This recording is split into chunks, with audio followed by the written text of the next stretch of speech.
The following film podcast frequently contains adult content, including foul language and descriptions of adult situations. Spoilers for the films discussed occur often. Listener discretion is advised. Now take it away, Dr. Rausch.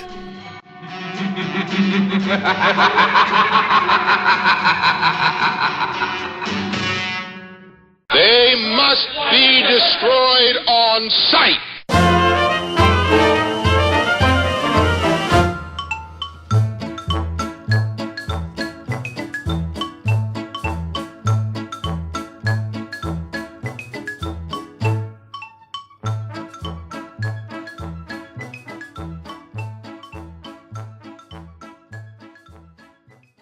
All right, we're back. This was supposed to be episode 162, and we're supposed to be covering The Mercenary from 1968, but Daniel lost the movie, so we're just doing a little impromptu. It'll probably be an intermission, so I think it's like intermission 23 or something like that. Whatever number, we can just call it something. So we're just going to do the banter. We're just going to sit and we're going to chat. So all of you who just want the time code for when the movie review starts, it's in the next episode. That's when the movie review starts. So you can just tune out right now. You know what? I haven't even really kept up with that on the YouTube version. I said I was going to do it, but it's like at this point I'm even considering not even keeping the YouTube version of the podcast anymore, just because lately a lot of old episodes have started to get struck down. I actually have an actual community violation strike on one of my episodes. Yeah. For what? Like, are they claiming a copyright violation for? No. Does YouTube think you're uploading the movie? Like, that would be even more absurd than the other stuff that. No, what it is it's like a violation of content or whatever. Like, and the sad thing is YouTube, they're very, very obtuse about what you did wrong. Like, they won't tell you. Right. They'll just say you somehow vaguely violated one of our no-nos on our user agreement or whatever. So somehow I have violated community standards. So something in one of our podcasts was too lewd or something for somebody, and someone who hates me probably just false flagged our video is basically what it is. But it's entirely possible it's someone who hates me, to be fair, because there are a lot of people that hate me right now, but most of those people are really, really terrible. So, or even worse than you. Like, so, you know. Yeah. So, anyway. But, yeah. So we were going to do The Mercenary. We're going to put that off for at least a week. And, yeah, we're just going to bullshit. We do have some comments to get through, and we're going to talk about what we've watched as of late. That's about it. So we might actually not even do this shit when we do The Mercenary next time, Unless we have more comments. Yeah. Which, always a possibility. Mm-hmm. Which you can, of course, leave at TMBDOS. No, that's not the right spot. It's Facebook. They must be destroyed outside on Facebook. See, fucking Daniel's totally shot my game tonight because I have this pre-programmed fucking formula I go through now, and Daniel just put a fucking monkey wrench in the whole thing. So I did. It turned out I had the movie. I had it. I thought I had it.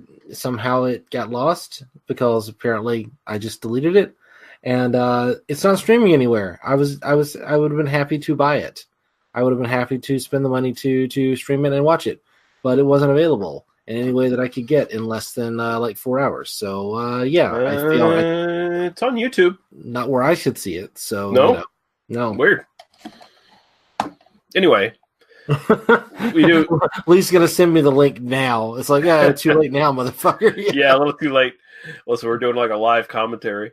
Jeff Williams pipes in, and first off, he says, "Spaghetti Western rule of thumb number 1: if a guy named Sergio directed the film, it's gold." He actually corrected me because I only could think of like 3 Sergios who were directing Italian westerns around that time, and he was like, "No, there's 5." So. I was like, oh, yeah, and at least one of them I should have known. I just remembered Sergio Martino, Sergio Leone, and Sergio Corbucci. But yeah, I know. Yeah.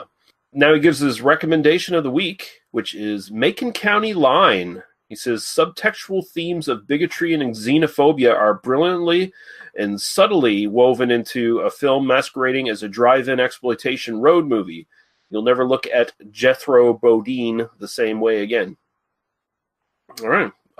don't know who Jethro Bodine is. So, but apparently I will never look at that person the same way again. Yeah. Once we get to that film, Jeff, it does sound like a good film. I think we Mhm. should. I looked at it on the Facebook group. I have heard good things about this film. Yes, I've heard it on some podcasts and stuff that I follow. So yeah, Awesome. Vaughn Kuhlmeyer starts off, and by the way, Vaughn has a couple podcasts himself. He's got one on this Astro Radio Z, and then he's got another one where he does a regular podcast, and he also does a special thing called the Resurrection of Fulci, where every Easter he covers a couple of Fulci films. So yeah.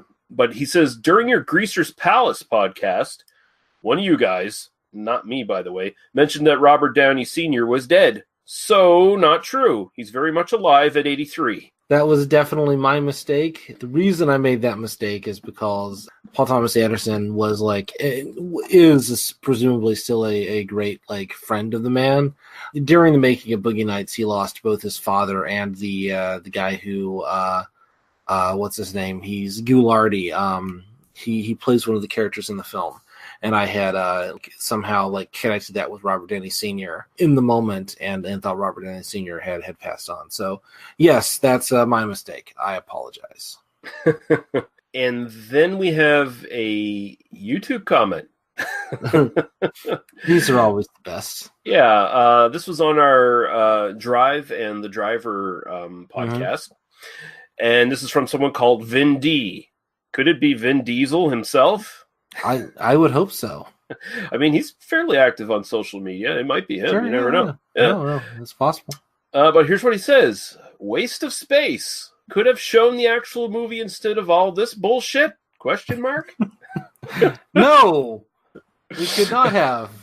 We are not actually film distributors. Yeah. Assholes talking about movies on the internet.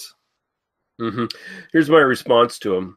You could have just fucked off, but then you wasted time complaining about what was an obvious podcast about films and not the actual films themselves. Congrats, dumb fuck. You're no better than any other fucking mongoloid on YouTube. There we go. I think really what you should do is just stop, because you're having issues with the YouTube comments. Just move to BitChute. Because then it's just going to be a bunch of people bitching about white genocide in all of our comments. And, maybe I could go to minds.com or something. Yeah. We should just post them on Gab. I think that's the way to go. Man, with the way your name has been bandied about their little circles as of late, we'd be really super popular on those fucking platforms. We'd be very popular. We would get a lot of comments to read, I can assure you. Mm-hmm. It would just be whole shows of fucking Nazi douchebags saying stupid shit. Yeah.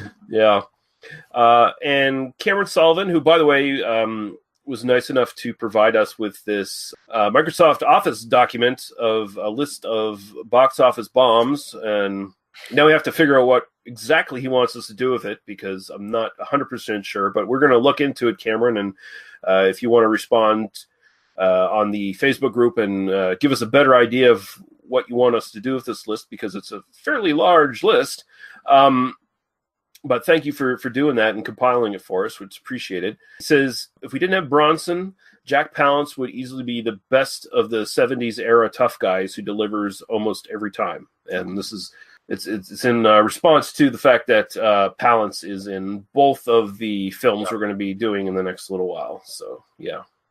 And Palance is great. I'm definitely on board with that. Although, I mean, I don't know, greatest of the tough guys. I mean, he's on the list, but yeah, I mean, he wasn't. I mean, it's hard to kind of go, well, Eastwood, but that's the obvious choice. But even beyond that, you got, Bronson, sure.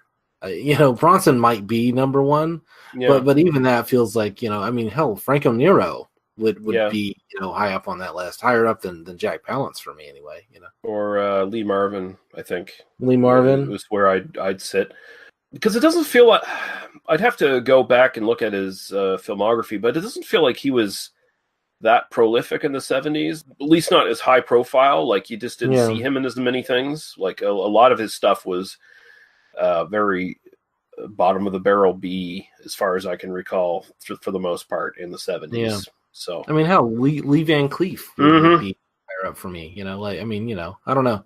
Maybe, I mean, greatest of the tough guys, maybe, but I don't know. Like, it's just kind of tough to. I'm not trying to shit on Jack Palance here. I mean, I think he's great. It's just sort of like on that, like, I don't know how I feel about that, but you outlived most of them anyway. Yeah, well, I think the only one who outlived him was like James Coburn. Yeah, I mean, if you're looking, but, well, Eastwood, I guess, yeah. If you're looking at that generation of sort of manly man, tough guy actors, even though they sort of fluctuated between, like, there's a couple different generations, but and then honestly, I'd probably stick like Gene Hackman in that fucking category too, right? Oh, Claudia Cardinal is still alive, and like she deserves to be on that list, even just based on Once Upon a Time in the West. So yeah. So that's it for the comments. Thank you guys. And if you want to get a little bit of a preemptive strike in and do comments for The Mercenary next time for our next episode, then feel free to leave them.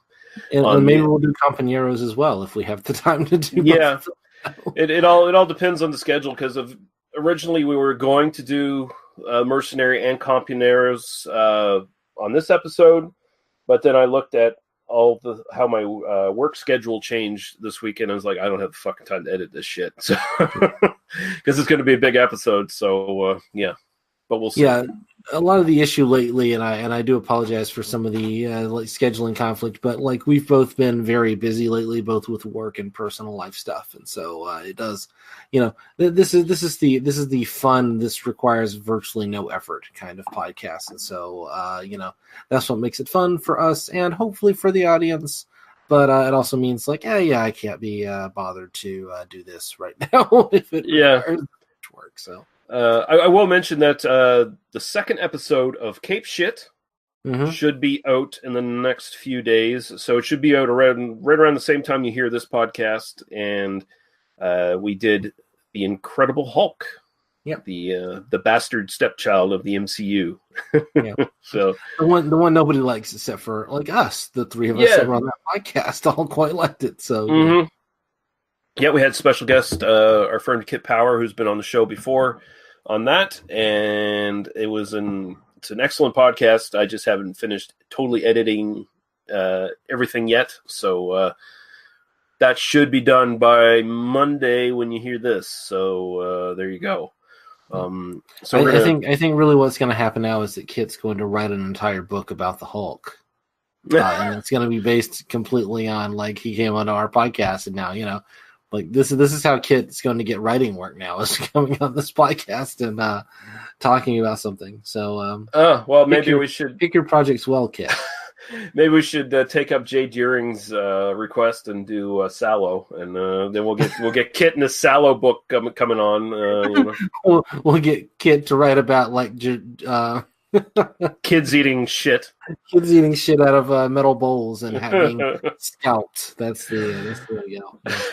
I was really on board for Kit Power's book on Tommy, but this kids eating shit book really doesn't do it for me. I don't know what's going on. I don't know.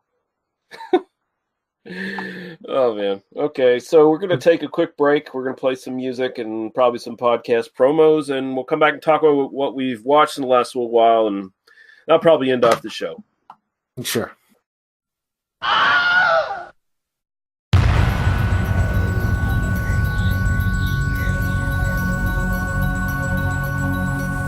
Bad movies. The world is full of them. From low-budget crap fests to downright unwatchable. And only two men are willing to watch them all. So climb in and take your seat. This is Short Bus Cinema.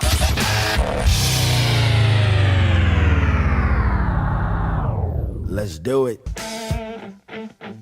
Hey everyone, this is Johnny Krug from Kruger Nation. And this is Rick Morgan from the Helming Power Hour. And we have decided to team up and take you where no one has gone before. We're on a quest to find the world's worst movie, and we're doing it on the bus. driving through cult classics in every genre to find holy grail of bad movies. So if you're looking for something different and more fun than you can stand, then climb on in. Short Bus Cinema is a proud member of Legion Podcasts. That's right, yo! Short Bus Cinema. We love to watch the movies you hate.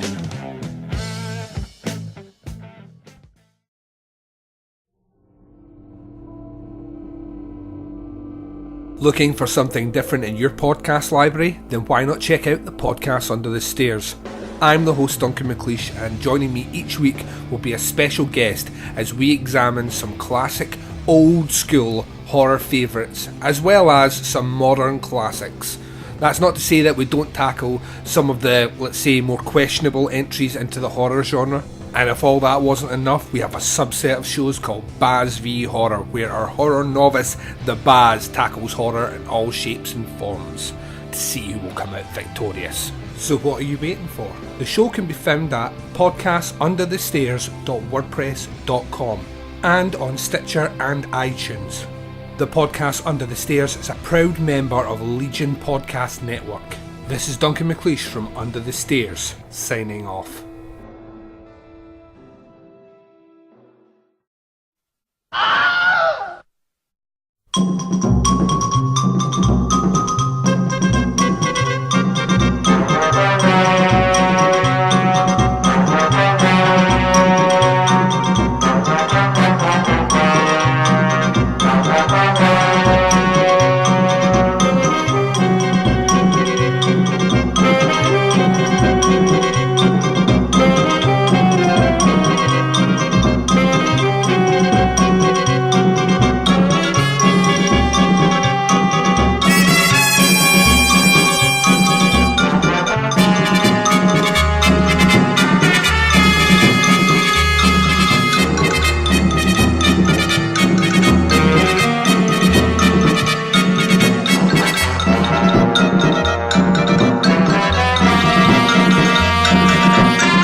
We're back. So I'll let you go first, Daniel. Anything you've watched lately you want to mention?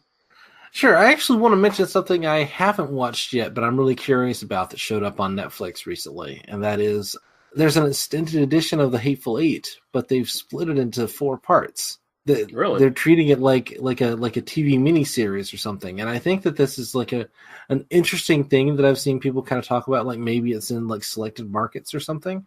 Mm-hmm. But so there's like, apparently it's 4 like hour-long segments, you know, a 4-episode series. And I think that it just speaks to the fact that, you know, people, I'll speak for myself here, you know, like a lot of times if I'm going to sit down and I'm going to watch something on Netflix, I'm not necessarily thinking like, oh yeah, 2-hour movie. Well, that's 2 hours and I don't necessarily want to sit for that long, but I'll sit and watch, you know, an episode of, you know, 30, 45-minute episode of a TV series, and then I'll just sit and watch 3 or 4 of those because, you know, it feels more disposable, or it feels more consumable. And so I think it just, I don't know, it's just like this weird thing. I'm like, oh, you've taken this movie, which was advertised at the time it was released 7 years ago, or not, what is it, 2012? No, it's 2015, right? Yeah, I think 2015, yeah. Yeah, no, Django Unchained is 2012, So yeah, no, 2015. So like 4 years ago, it was literally advertised as like the giant roadshow production in like 70 millimeter. And now it's, oh yeah, watch it on Netflix in 4 hour-long parts with like some extra footage added. And I'm interested in consuming it in that format and seeing kind of what the experience is like, honestly. Yeah, I know it's on Canadian Netflix. I don't know if they do the split it up into 4 parts. Yeah, no, it was available. I mean, it's probably still available in the original edition on US Netflix. It literally just showed up, and I was like, "What the fuck is this?" And I haven't even like clicked on it yet. But I was kind of really fascinated. I mean, I think that's something I'm actually going to like make the time to do is rewatch it in that format. So we'll see. I don't think they've released the full-length movie that was shown in theaters on DVD, have they? Like it's a chopped-down version or something, I think? Yeah, I mean, it's I own either the Blu-ray or the DVD, and it's like the 3 hour and something minute. Yeah. Cuts. Yeah, no, I mean, maybe this is just the full, kind of roadshow version. Maybe that's what this is. I don't know.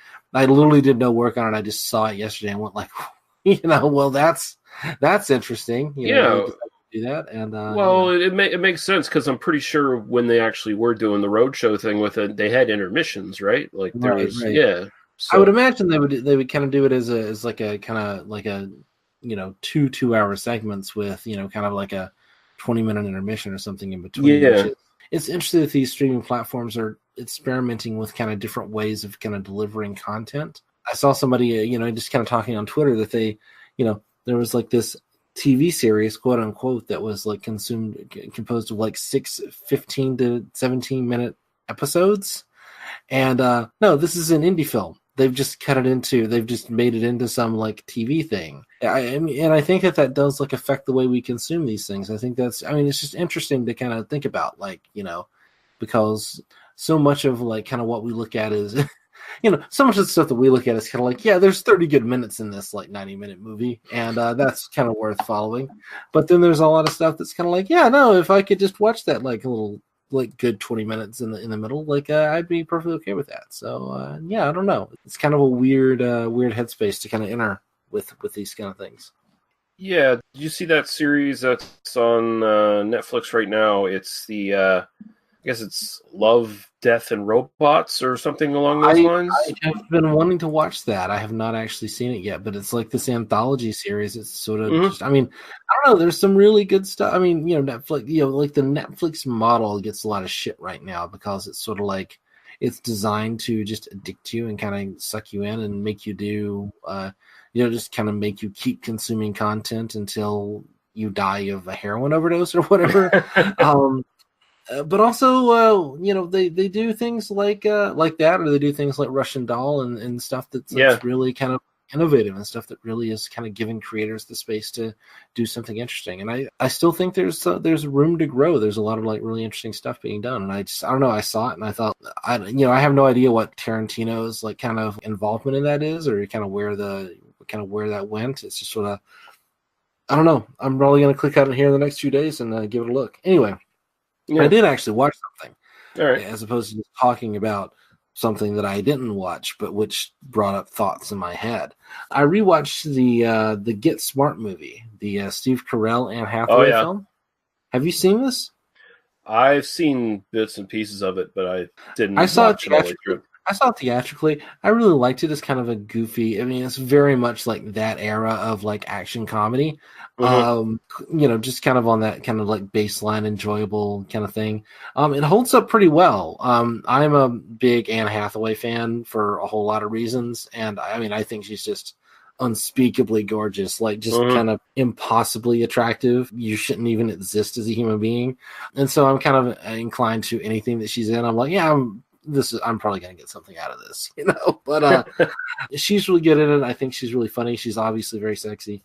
Steve Carell, this is kind of him at the kind of the peak of his kind of comedy prowess. I really like the fact that he hadn't made the transition into a kind of more dramatic actor, which he's kind of done, things like The Big Short and a bunch of other stuff that he's done lately has been more kind of honing his dramatic chops. This is a lot more kind of still being the funny man, but you can see that he's got a little bit more depth going on. He's got a little bit more subtlety, and he's not kind of going for the joke. He's really kind of more willing to kind of play it slightly understated, and I think it really works for the character. And I think that the core of that movie really does have like a kind of an interesting dynamic. There really is kind of a story there, even though it's kind of just an excuse to kind of do kind of goofy action sequences. It's sort of like, imagine if Austin Powers wasn't total shit. That's smart films.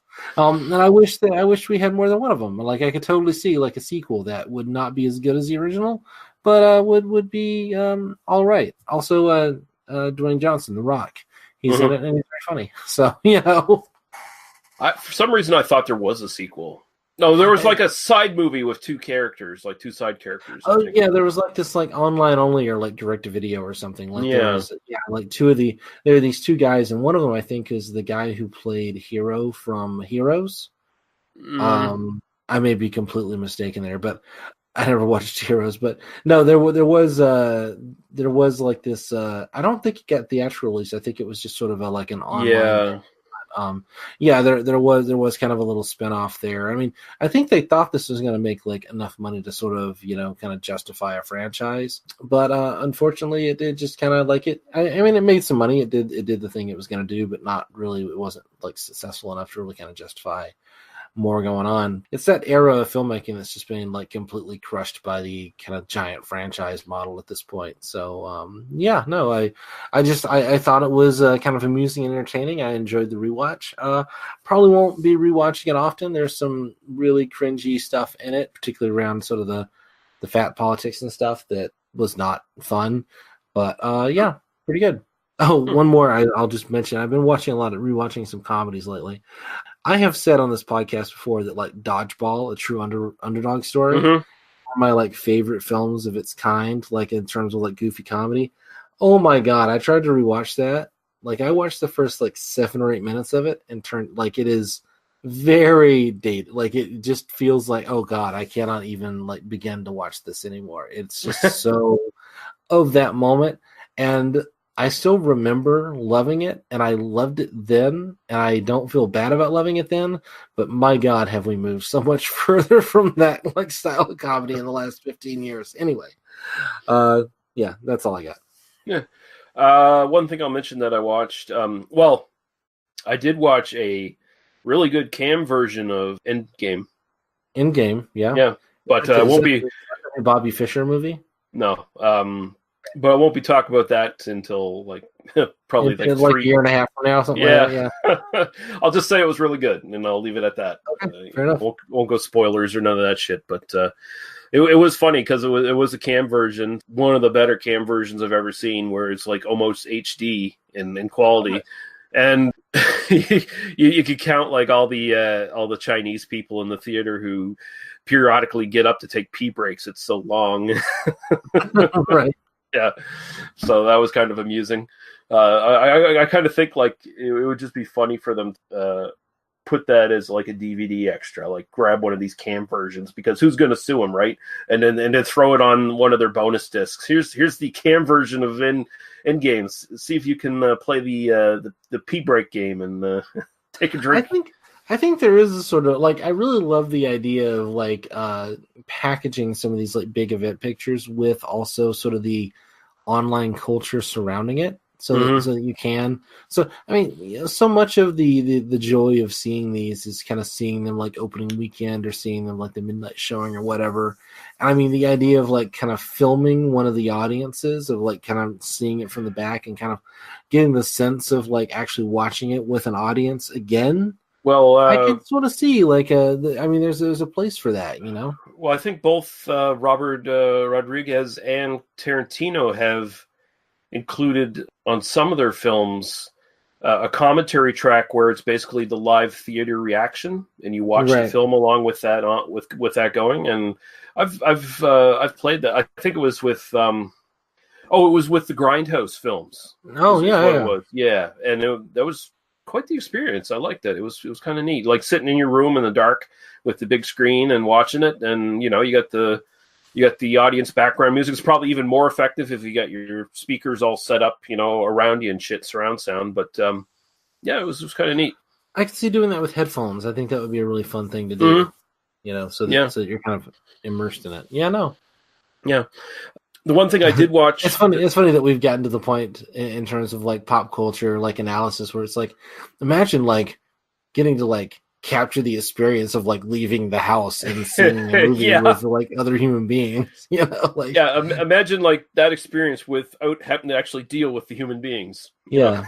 without actually having to like expose yourself to the hoi polloi. Oh, that would be amazing, wouldn't it? No. Yeah.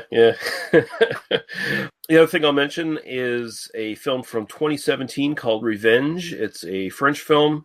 I don't have the director's name in front of me. Female director, And it's basically this film about, it's a rape revenge film, but it's probably the most highly stylized and just kind of like lovely looking, and in a way, rape revenge films I've ever seen, which is a weird thing to say. But it's this young girl. She's basically like the trophy mistress of this French businessman who's owed it as like holiday retreat in some desert somewhere, and he's got the nice house and the pool and everything like that, and so he's taking her out there to bang her, and every once in a while he's periodically like phoning his wife, and oh yeah, what drapes are you picking for the house, and oh, that sounds beautiful and that's great, and oh yeah, I'm work's keeping me a little bit, I'll be home soon, and you just keep doing what you're doing, and then back to fucking the mistress. Our main girl, she's portrayed at first as being just sort of like an airhead, kind of a flirtatious airhead. And two of this guy's friends show up. They were going on a hunting trip, but their plans got changed. So they show up at the most inopportune time. And so he's got to host them. And he goes away to make some arrangements. And she gets raped in the morning by one of them. Oh. And the other guy just sort of turns around and looks the other way and lets it happen. So when the boyfriend comes home, what a pal! Yeah, really. What a great guy! Bros before hoes, that kind of thing. Yeah, right? No, exactly. And so when the guy comes home, he's understandably upset. You raped my mistress. What the fuck? He's more upset that they damaged his property more than anything else, though, as you get the impression, right? And so because he's like, women are people. It's to this guy, definitely they aren't. So he tries to buy her off and like buy her silence instead of like, I can give you tons of money in your bank account and you can go off to Canada or someplace and start a new life and career and all that shit, and it can all be great. And she makes the mistake of saying, fuck you, take me home, or I'm going to call your wife and tell her everything. So that immediately takes to a chase in the desert. And she ends up getting pushed off a very large cliff and falling and being impaled on this old dead tree. And so they think she's dead. And they're like, well, we'll, casually go and collect the body later and dispose of it. But she survives and she gets herself off the tree in a very graphic and gross way. Like this film, it takes from like the French horror films of the last few years, where it's very extreme and it's gore and visceral sort of quality. And she basically picks herself up and starts taking revenge on these motherfuckers, and it becomes like a highly stylized action film in parts. Like it gets a little hyper realistic at times, but it's pretty fucking good. It was really enjoyable. I enjoyed every bit of it. I just watched it all the way through, and to see these guys get fucking just their asses murdered in bloody fashion. By the time you get to the end of the film, there's so much fucking blood. Like the climax of the film comes back to the douche bros fucking house, and they have this confrontation where they're chasing each other around the house with shotguns, and there is so much fucking blood by the end of it all over the fucking house. It's like unbelievable. They would both technically be dead. Like there's no way they both would have bled out, but at that point you don't care anymore. It's just so fucking well done, and it's like very grounded and real at times. So there's a nice contrast between like the hyper stylized stuff and then just this really visceral stuff going on. And I found it really enjoyable. It sounds like kind of a combination of like a Blue Ruin and Drive. That's like not a tone, bad. That's not a bad comparison, actually. Yeah, that's actually kind of spot on, I think. And like the director, she has a real eye for like symbolism and stuff. Like there's a nice little images that keep popping up and recurring. At one point, she has to get the rest of the tree limb out of her, and she takes this really powerful. It's either peyote or mushrooms. I can't remember which one it was, but she's in this like cave and she starts a fire. She takes the drugs to dull the pain, and then she takes like an old beer can that's in one of the guy's backpacks that she kills and then takes his shit. It's got like this Phoenix logo on the beer can, and she heats the can up, like she sticks it with her knife and puts it in the fire, and then uses that to cauterize the wound, and then she gets basically this like Phoenix tattoo on her, and it's kind of like symbolic of, oh, she's risen from the flames kind of thing, you know? Yeah. Which sounds, from you describing it, a little on the nose, but willing to accept is probably a little like actually effective. It is like you're like 100% behind her at this point. It's like, yeah, she's back. She's gonna kick some ass. Like she kind of gets like badass, like Domino or something like that. You know, in a way. Yeah, pretty good stuff. Yeah, no, that sounds interesting. We'll have to check that out for sure. Yeah. But that's about all I have. Yeah. Awesome. Well, so we should then do another transition and then come back and do a movie. Except we didn't watch any movies, so we're done. So this is the end. So this feels very anticlimactic. I'm very sorry. What you should really do at this point is include like an hour of like blank audio, just so that the audience will they'll be comfortable. They won't be weirded out too. Yeah, yeah. Or like just cut in like an hour. Like just pick a random episode and then just like cut an hour from the middle, and then just stick that in so that people can then listen to, you know, something that they might not have heard, you know, from way back in our back catalog.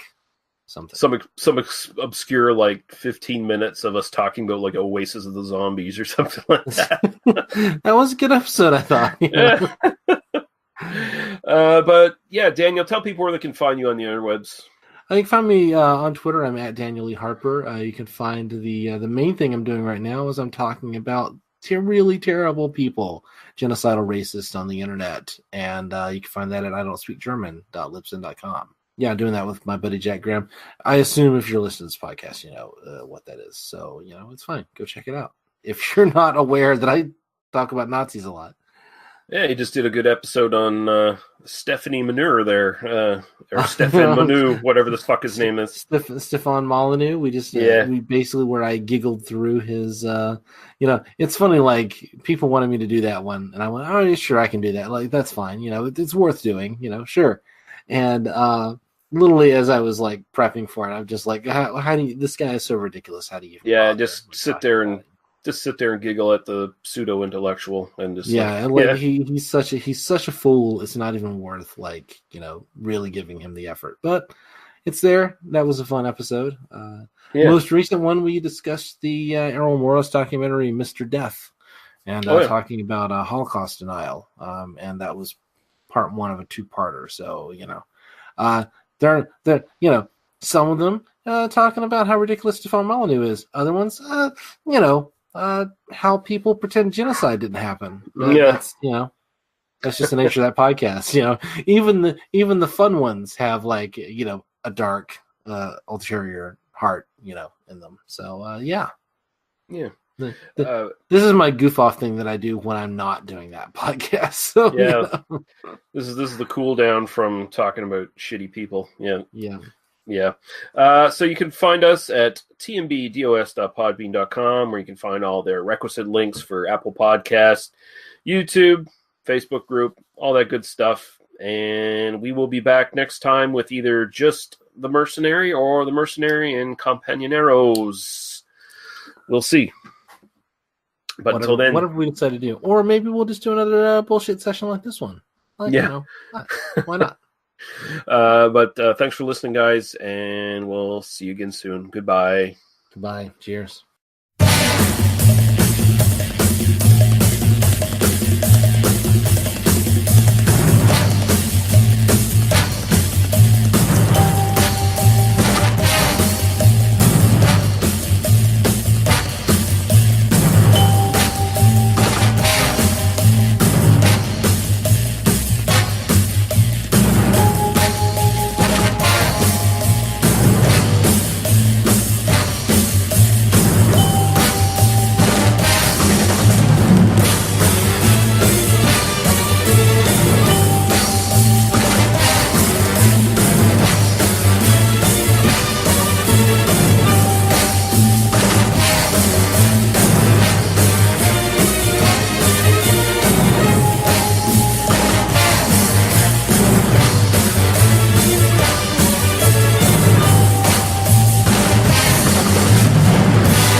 You have been listening to They Must Be Destroyed on Sight. For other episodes, our links to Apple Podcasts, YouTube, and our Facebook group, as well as links to podcasts and websites of similar interest, please visit us at tmbdos.podbean.com. Thank you. Drive through.